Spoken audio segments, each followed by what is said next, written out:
السلام عليكم، أسعد الله أوقاتكم. مرحبا إخواني أينما كنتم. إليكم موعد مباراة المنتخب المغربي الرديف ضد سوريا.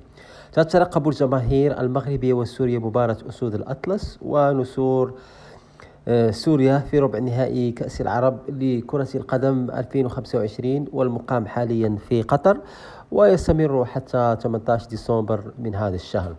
ويسعى المنتخب المغربي إلى بلوغ نصف النهائي بعد أن انهت دورات المجموعات في صدارة المنتخبات الثانية ب7 نقاط.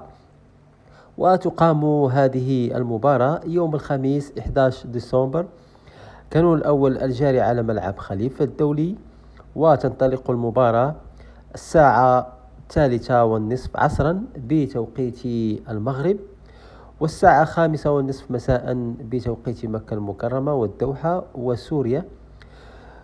والقنوات الناقلة لهذه المباراة مباراة المغرب ضد سوريا في كأس العرب 2025 قنوات بي إن سبورت، وقنوات الكأس القطرية، وأبو ظبي الرياضية، ودبي الرياضية، والكويت الرياضية. كما يمكنكم متابعة أحداث المباراة لحظة بلحظة من خلال التغطيات المباشرة للجزيرة نت.